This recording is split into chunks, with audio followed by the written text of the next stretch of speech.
Hi, everyone. I'm Katie Poser. I'm the Outreach Librarian, and I'm your host today. Thank you so much for being here for the OAR 2025 Outstanding Scientific Paper Library Seminar Series. And I am truly delighted to introduce the authors of this year's winning papers.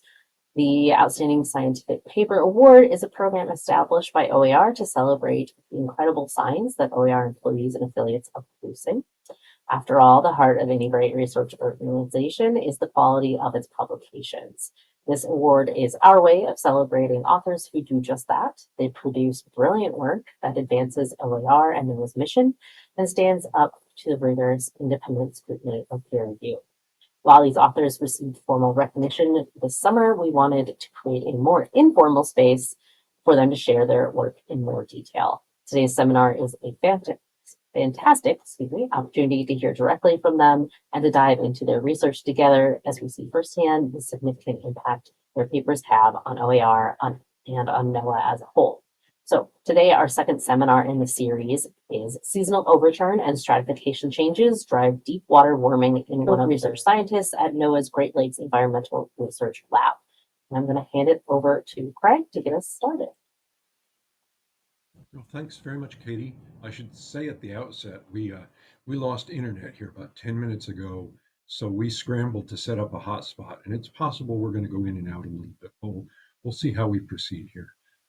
Anyway, I appreciate the opportunity to offer some highlights from our paper. This was actually a publication in 2021 in Nature Communications, and it deals with a 30-year temperature record from the southern part of Lake Michigan throughout the water column, with temperature readings throughout the water column. At the outset, I wanted to highlight a couple of the co-authors on the paper.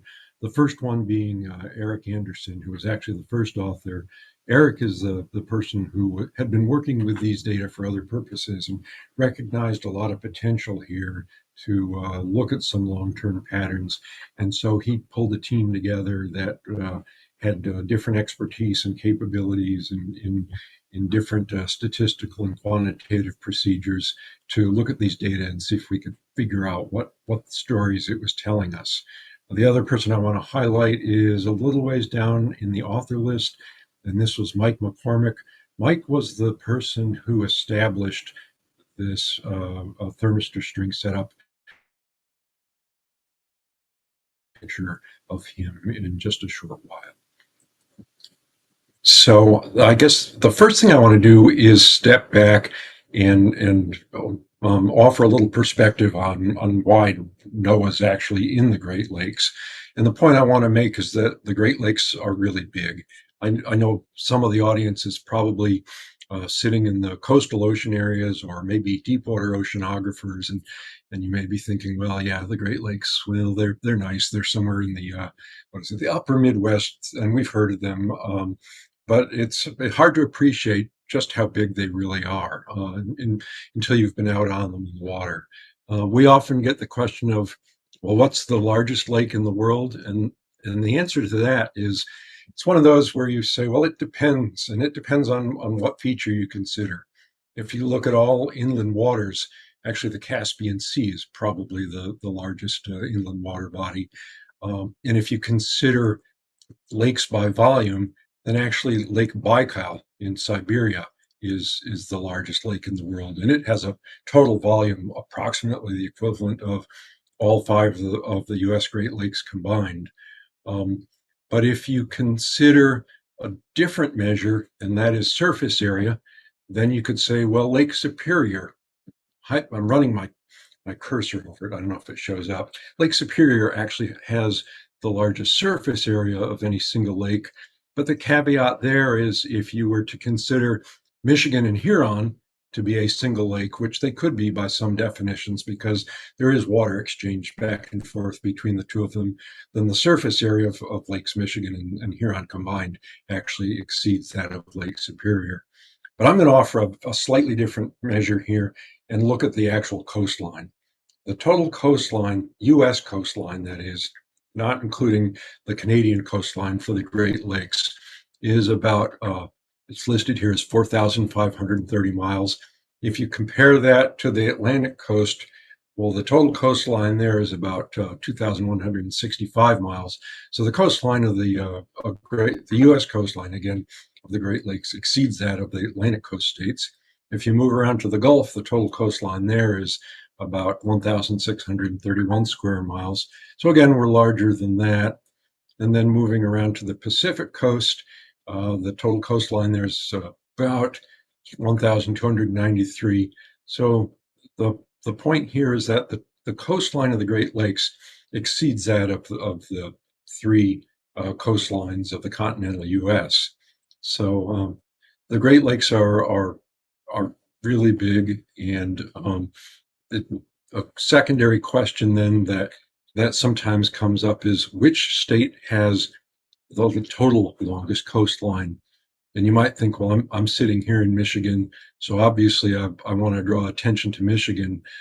Michigan has a border on shares a coast with four of the five Great Lakes, but the actual answer is, if you consider all of the United States, the coastline of Alaska exceeds that of Michigan by quite a bit. But if you consider only the coastline in the continental U.S., then Michigan actually has the largest total coastline. So the main point is that the Great Lakes are really big.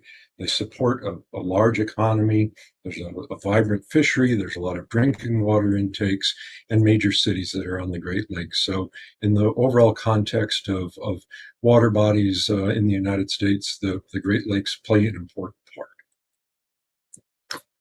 I just wanted a moment to go back to basic limnology before I really get into the talk and indicate that one of the things that's going to show up in the course of this talk is the fact that the Great Lakes experience seasonal stratification.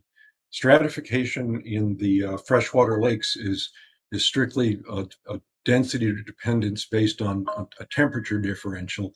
In the summer, the lakes warm up in the surface, and they have three distinct layers: the epilimnion, thermocline in the bottom water, the hypolimnion. Then there's a period where the stratification breaks down, and often referred to as the lake turning over in autumn. Usually that's late September or very early October. And then in the winter, they experience what's referred to as inverse stratification. In that situation, because the maximum density of water is around 4 degrees C, the densest water and warmest water is on the bottom, and on the surface, you may get ice depending on the season. And then again, in the spring, the lakes turn over again. So you have two turnover periods, and this is often referred to as being dimictic. There are two mixing periods each year in autumn and spring. And I'm going to refer to this general idea a few times through the course of the talk. Well, diving into it a little bit, the paper dealt with, as I said, 30 years of nearly continuous temperature data at multiple depths from a site in southern Lake Michigan. In the title here, I've indicated 30 plus because we've now got pretty close to 35 years of data from this site. Highlighted Mike McCormick's name as a co-author in the title, and Mike is shown over here on the left, deploying a thermistor string. And this string was first deployed in June of 1990. There's a schematic of what each of these thermistor strings looks like in the center of the slide here. And you can see there's a surface float, a number of thermistors throughout the water column. Then there's a float somewhere near the middle, thermistors below that, and anchored at the bottom. The actual location of this particular string is in the southern part of Lake Michigan, and I think I'm highlighting that with my cursor. I've labeled it here as temperature mooring, and this is our longest deployment. We have several other deployments that have been in place for, I think, 10 or 12 years now. One is in Lake Superior up here, and the other is in northern Lake Huron. I'm going to speak a little more to those a bit later on in the talk.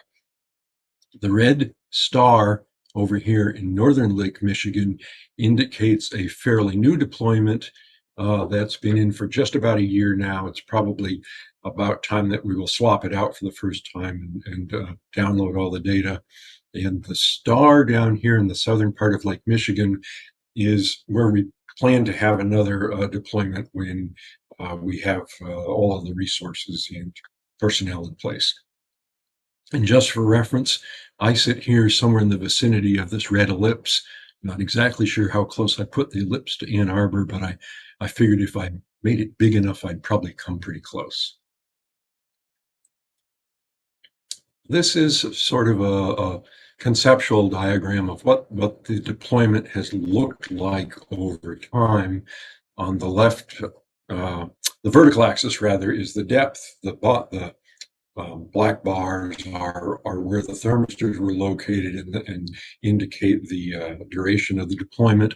And you can see the actual depths and some of the details have differed over time, the density of thermistors and their placement. So this has been subsurface data that we have maintained year-round, and up to 1995, this was logging temperature. This thing is jumping ahead, sorry. If it's because I'm moving the cursor, what's happening. But this has been, in the initial deployment for about the first 5 years, it logged temperatures on a 3-hour basis. And that occurred until about 1995, at which point it switched to an hour basis. And in the last couple of years, at least some of our deployments, we've actually had temperature recording every minute, which provides some very interesting detail, and we haven't even started to sort out what the story might be in data of that high resolution. It also makes for some really big data sets.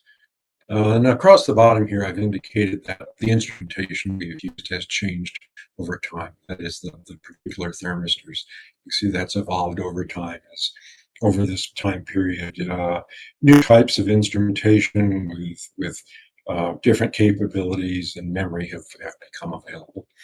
But the baseline data looks a lot like this particular diagram. Now we can interpolate linearly and get a sense now of what the temperature profiles look like through this 30-year time period.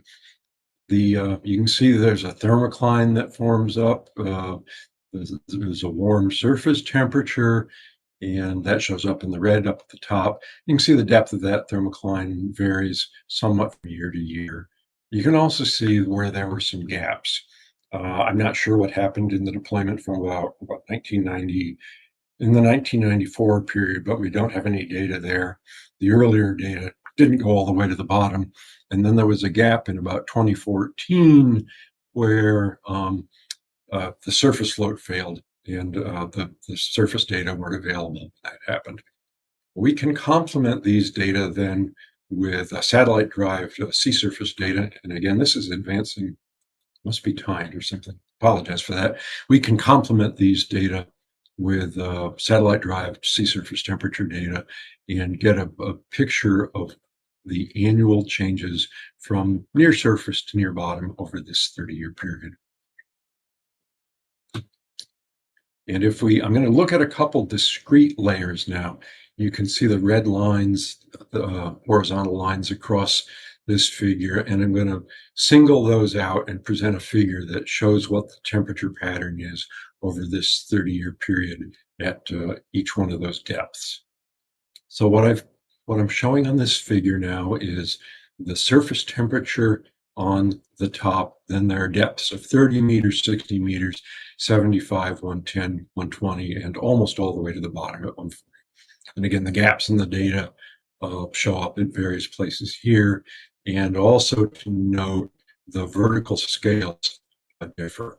The surface temperature scale is from 0 to 30 degrees C, and at the 140 meter depth, we go from 0 to 6 degrees C.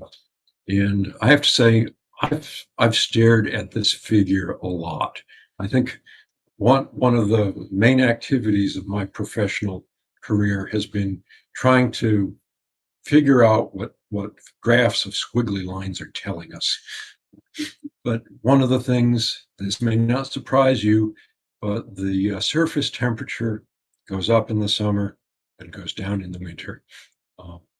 That's pretty obvious, but it's interesting moving down with depth how that signal gets distorted and how the magnitude of it decreases as you move further and further down. What I'm going to do now is I'm going to, in the next figure, pull out the 110 meter depth and the surface depth for a particular comparison. Okay, so now we've focused in on the surface temperature, which is the upper panel, and the 110 meter depth, which is the bottom temperature, and you can see a grayed area here. I'm pulling those out over on the right, and this is 2009. I said, well, the surface temperature goes up and down, not too surprising. But where it's really interesting, if you go down to one of the deeper layers of the water, the overturn, which is indicated by the red dot here, that is the point at which the warm water reaches this depth, can be estimated very precisely. That's a really sharp point in time there. The restratification that occurs in the following spring is also something that can be estimated very sharply. That's the S over on the right side of this figure, this expanded figure. And the minimum is the little blue dot here. So within probably a few hours, we know when the temperature changes, these sharp temperature changes occurred at the greater depths of the lake. And everybody who looks at this, at least the bottom figure, looks at that and says, oh, that looks like exactly like a heartbeat. So with this, we think we've discovered the heartbeat of Lake Michigan. I'm blowing up this figure a little bit to highlight another feature. And this is what I thought was actually one of the more interesting things that showed up in these data, although it wasn't something we made a big point of in the paper. I'm going to drop a couple vertical lines now, and what I've tried to do here is capture some peaks at the 30-meter depth. And this is pretty close to when destratification or turnover actually occurs.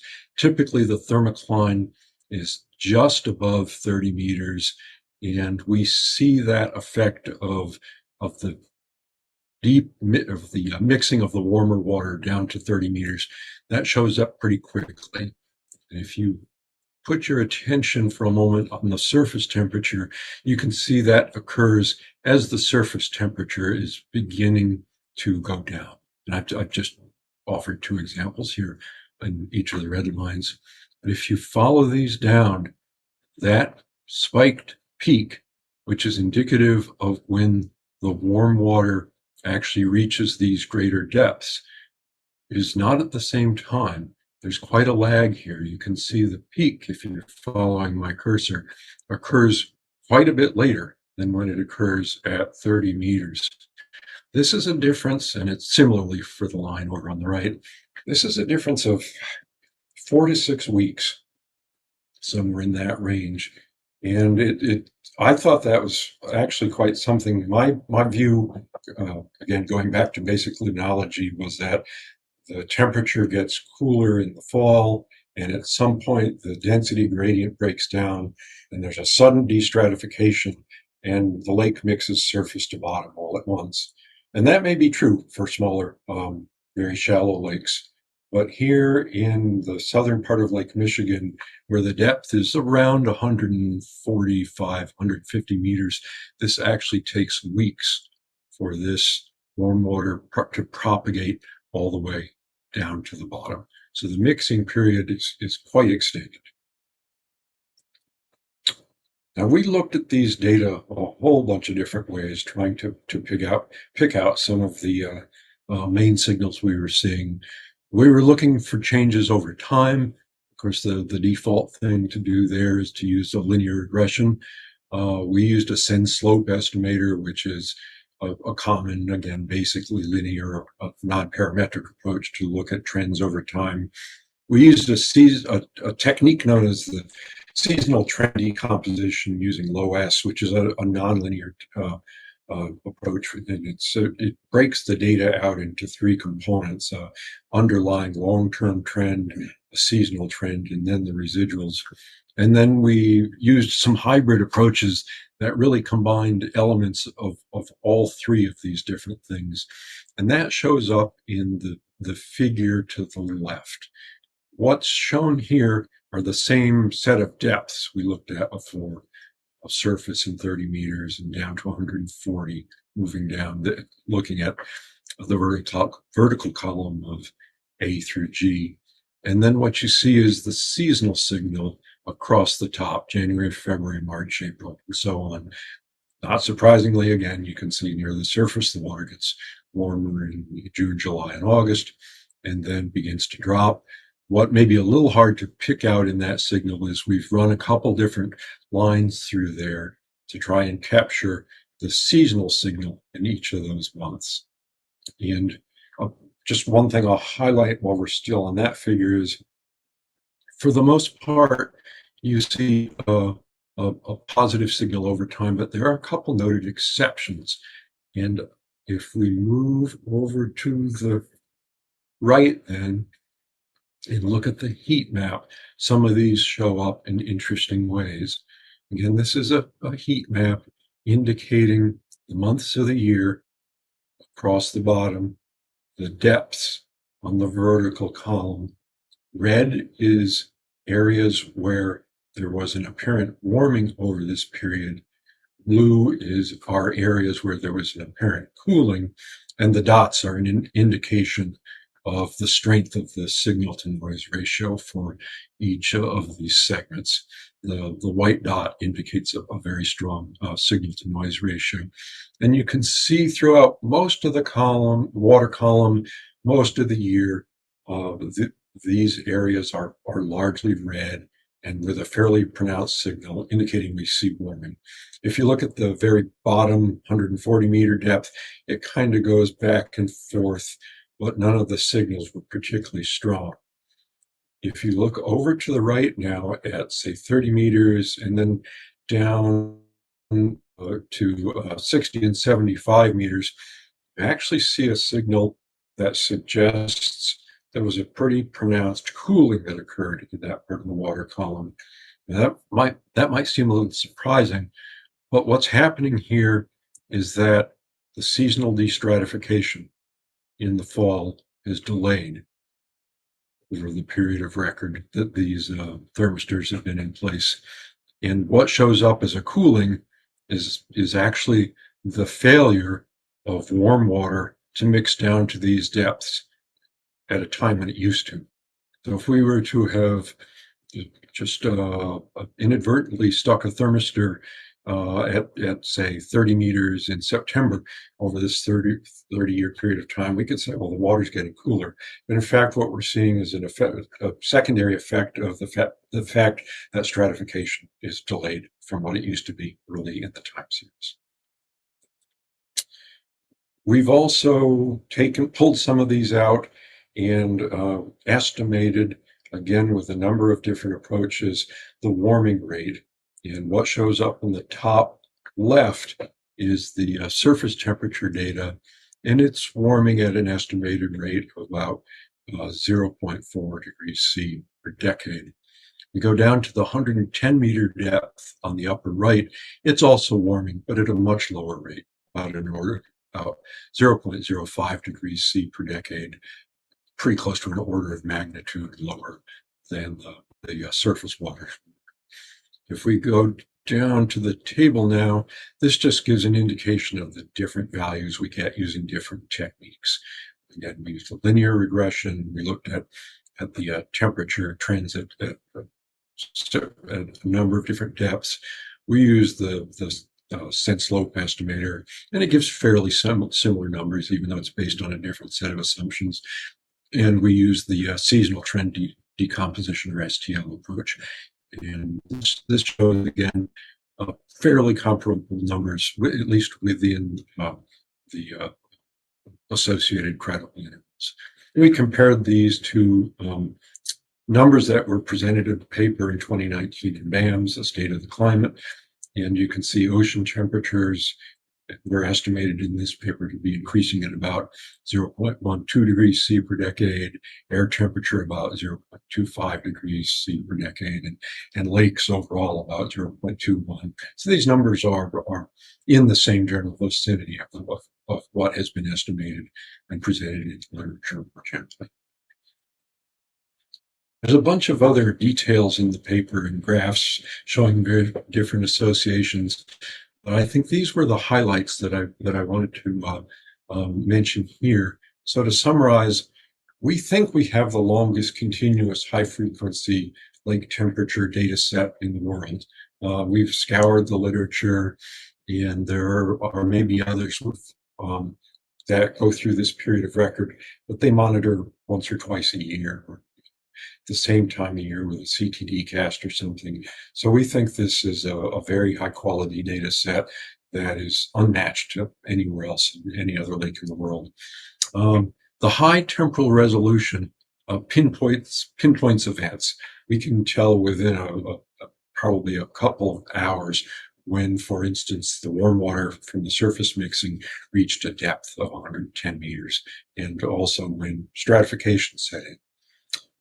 We're seeing a strong indication that fall overturn is later. And curiously, that shows up as an apparent cooling of the water in some layers later in October, November general time period. We see the deep waters are warming, but a whole lot slower than the waters at the surface are warming. The lag between the surface overturn and the deep overturn is long.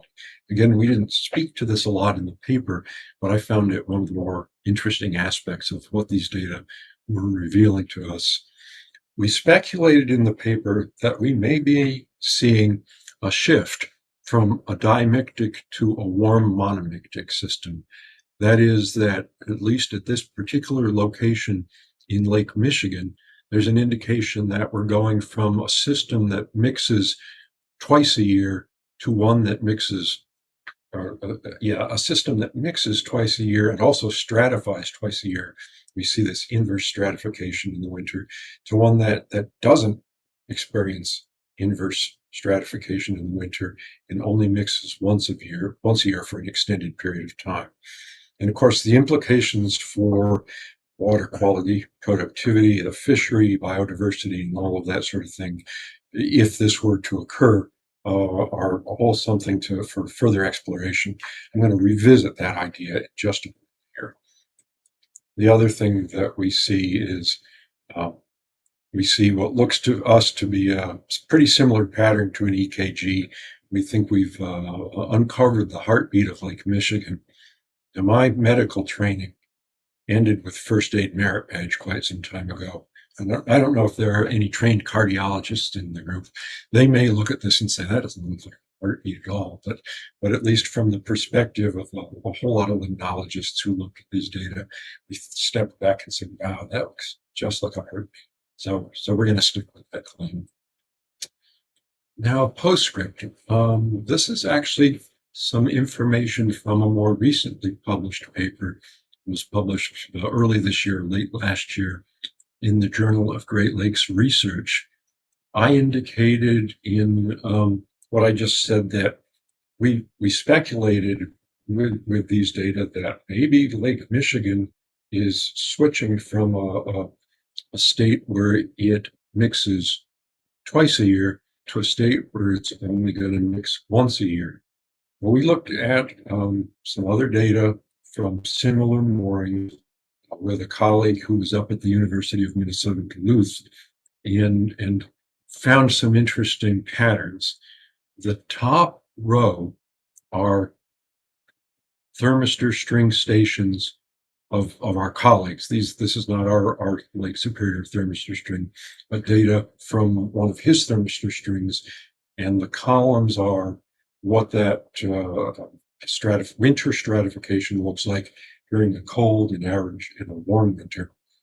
The bottom two rows then are from our thermistor strings, one of them being the Lake Michigan data that I just showed, and the bottom one being the Lake Huron station that I indicated earlier in the presentation. And what shows up here, if you look at these data, the blue line is the deepest thermistor, and the red line is the shallowest thermistor. What you see is pretty good inverse stratification in Lake Superior in all three of these time periods, the cold, average, and warm. In Lake Michigan, you see a brief period of inverse stratification in the cold year, but in fact, the surface and bottom thermistors are pretty much overlap during the average and warm winters, indicating we aren't getting this inverse stratification for the most part in Lake Michigan. And in Lake Huron, you see something in between. During the cold year, you get a very pronounced inverse stratification. During the average year, you get somewhat of an inverse stratification, and during the warm year, you don't see that at all. Over on the lower right is a figure that I've reproduced from Bob Wetzel's first edition of his classic Limnology textbook. And it's a depiction of where these mixing regimes tend to occur in lakes worldwide. There's the several zones of cold monomictic or dimictic. The pattern I highlighted at the beginning is the horizontal lines, and monomictic or warm monomictic is this region over here with the vertical lines. The Great Lakes actually fall in this region that was labeled as indeterminate, square hashing at the bottom. And these data tend to bear that out. At least at some locations, at times, we're not seeing very clear indication of winter stratification. In fact, it doesn't appear there's stratification at all. So this seems to be something fundamentally new, although it was indicated in earlier work, but something that's confirmed with our data. So I want to make the case that in this business, there's almost nothing more valuable than consistent long-term data. They reveal a whole bunch of different things that you can't see any other way. And with that, this again, another picture of Mike McCormick out on one of our buoys. Mike retired quite some time ago, 2009, something like that. But he was still available. We contacted him when we pulled up these data, and he appeared as a co-author on the paper. So thank you very much. And I think I have plenty of time for questions. Okay, I'm not seeing any questions in the Q&A right now, but I have a question. So is there going to be follow-up research on this particular topic, or is it in the works now? Yeah, I mentioned that Eric Anderson had left the agency about the time this paper was published, but we continue to have a regular exchange, and we have lots of other ideas and things that we want to look at here. The other thing I mentioned was we have 10 or 12 years of data now at both our Lake Superior site and our Northern Lake Huron site. And so we want, and nobody's really looked at these data yet. That's kind of thing that can happen. You get involved in this, you acquire a lot of data, and at some point you realize, boy, it's time to look at this. There are some messages there that invite interpretation. So yeah, we plan. We've had a lot of discussion, and definitely we want to follow up to see what other things are being revealed by the data that we've acquired. Which brings us to our first question. What patterns do you see in the other Great Lakes, or do we just need to read the papers? Well, I'll invite you to read the papers, but we haven't followed up again in depth sort of way, other than the paper I indicated at the very end of the talk, trying to look at the occurrence of winter stratification. There's, generally speaking, we've seen this doesn't arise from these data, but we've seen a lot less ice in most years and a lot more variability in the ice cover as one of the things that I could highlight. But these data are ripe for further exploration.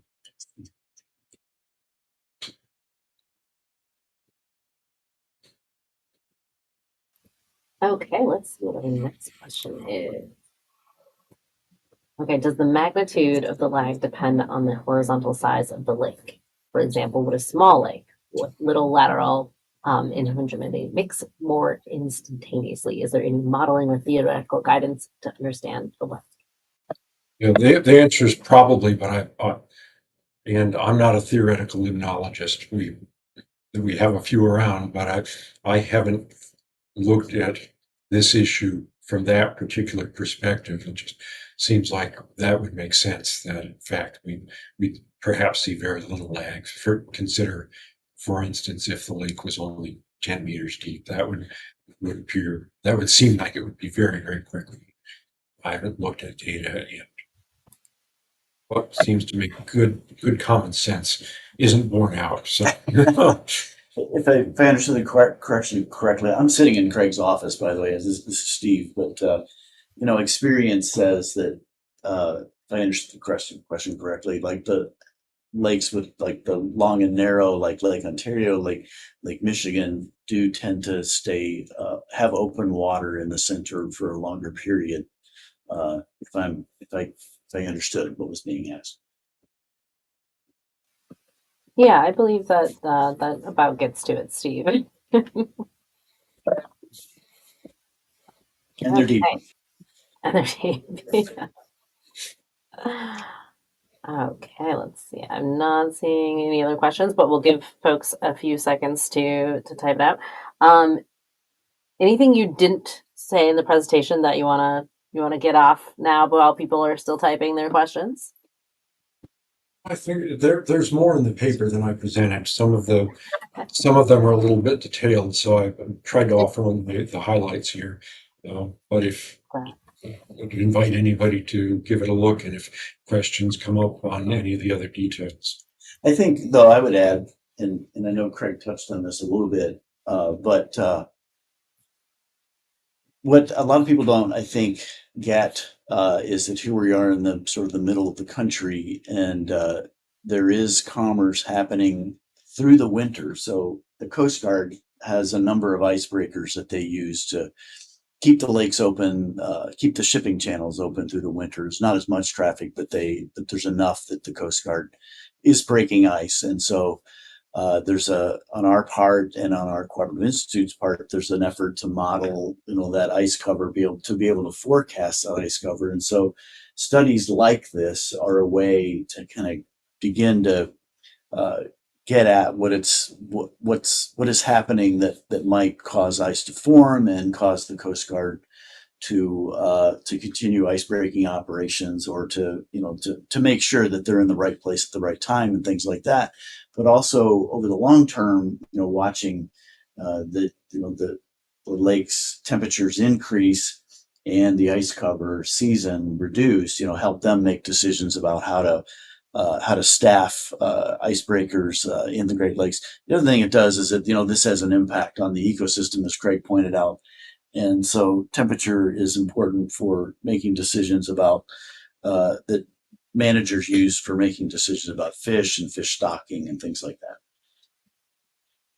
Yes, yes. And as a native of the Great Lakes, I also am very interested in keeping them as well, not as they are, but seeing the trends of warming in the lakes.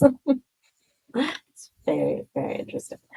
Okay, did we have questions come in while Steve was citing? We did not. Okay, so I am going to highlight that we have some upcoming papers, and let me pop those in the chat so everyone can see. So coming up on the 15th, which is next Monday, we have two back-to-back taking over the 1 o'clock hour on the East Coast. So one is the metals from spacecraft reentry and stratospheric aerosol particles, and the next, following right after that, taking up the second half of the hour, is global seasonal forecasts of marine heat waves. And I would be remiss to not also say there is one more that day. It's the grand finale of the OAR Outstanding Scientific Paper Library Series. There's one more at 3 p.m. that day, covering the Warn on forecast, which I didn't have the slide for. But I want to highlight these ones that are coming up on Monday. And Going back to Craig and Steve, thank you guys so much for today's presentation. This was highly informative, and I hope everyone had a wonderful time listening in. We did record this, so if anyone does need to, go back and listen again or share it with colleagues, it'll be up on the library's YouTube channel. And I want to thank everyone for joining us today. Thank you, Craig. Thank you, Steve. All righty. Thank you very much. Thanks.